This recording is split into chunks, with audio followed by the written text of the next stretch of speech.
الكون تبقى نور من ضل وضاع. أنت أسمى أنت أنقى أنت السلام علیکم ورحمۃ اللہ وبرکاتہ. نحمدہ ونصلی علی رسولہ الکریم. اما بعد فاعوذ باللہ من الشیطان الرجیم. بسم اللہ الرحمن الرحیم. الحمدللہ آج قسط نمبر 190 میں آپ کے مسائل اور ان کے حل کے ساتھ ایک مرتبہ پھر میں آپ کے درمیان. مسئلہ نمبر 1، چترال سے محترم غلام ربانی صاحب نے سوال کیا ہے کہ سرکاری ڈیوٹی کے دوران نماز ادا کرنا کیسا ہے؟ تو مسئلہ یہ ہے کہ جس ادارے میں وہ ملازمت کر رہا ہے ان لوگوں کو خود چاہیے کہ وہ ملازمین کو نماز پڑھنے کے لیے وقت دے. ملازمت سے نماز ساقط نہیں ہوتی. اگر ادارے کی طرف سے نماز کے لیے وقت نہیں ملتا تو ملازمت کے اوقات ہی میں نماز پڑھنا ضروری ہے. ہاں اگر ادارے کی طرف سے وقت ملتا ہے اس میں ملازم سستی کرے اور نماز نہ پڑھے اور کام کے وقت میں نماز پڑھے تو یہ طریقہ درست نہیں ہے، مگر نماز اس صورت میں بھی ہو جائے گی، مگر یہ طرز عمل درست نہیں ہے. آپ کے مسائل اور ان کا حل جلد نمبر 3 صفحہ نمبر 190. مسئلہ نمبر 2، لاہور سے بنت محمد عمران صاحبہ نے سوال کیا ہے کہ عورتوں کے لیے لمبے ناخن رکھنا کیسا ہے؟ تو مسئلہ یہ کہ شرعی حکم یہ ہے کہ ہر ہفتے نہیں تو 15ویں دن ناخن ضرور اتارے.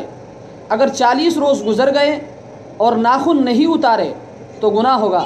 یہی حکم ان بالوں کا ہے جن کو صاف کیا جاتا ہے، اور اس حکم میں مرد اور عورت دونوں برابر ہے. آپ کے مسائل اور ان کا حل جلد نمبر 7 صفحہ نمبر 140. مسئلہ نمبر 3، کراچی سے محترم سیف الاعظم صاحب نے 2 سوالات کیے ہیں. ان کا پہلا سوال یہ ہے کہ گناہگار اگر توبہ کر لے تو کیا پھر بھی اسے عذاب ہوگا یا نہیں؟ تو مسئلہ یہ کہ گناہگار تو ہم سارے ہی ہیں، کسی نے تھوڑے گناہ کیے ہیں اور کسی نے زیادہ. اللہ تبارک و تعالی ہم سب کی بخشش فرمائے. لیکن اگر کوئی شخص سچے دل سے گڑ گڑا کر اللہ تبارک و تعالی سے معافی مانگ لے اور آئندہ وعدہ کرے کہ گناہ نہیں کرے گا، اور جو گناہ کبیرہ اس کے ذمے ہے، مثلا نماز قضا کرنا، روزے نہ رکھنا، زکوٰۃ نہ دینا، ان تمام گناہوں سے سچی توبہ کرے اور ان فرائض کو ادا کریں تو میرے مالک سے امید ہے کہ وہ معاف فرما دیں گے. ان کا دوسرا سوال یہ ہے کہ زبردستی صف اول میں گھس جانے کا کیا حکم ہے؟ تو مسئلہ یہ کہ جب نمازی مسجد میں نماز پڑھنے کے ارادے سے آئیں تو شروع ہی سے پہلی صف میں جہاں جگہ ملے وہیں بیٹھ جائے.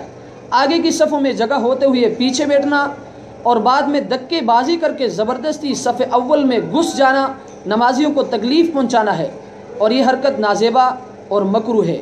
فتاوی شامی جلد نمبر 1 صفحہ نمبر 569. اللہ تبارک و تعالی ہمیں ان مسائل کو سمجھنے کی توفیق عطا فرمائے. وآخر دعوانا ان الحمد للہ رب العالمین.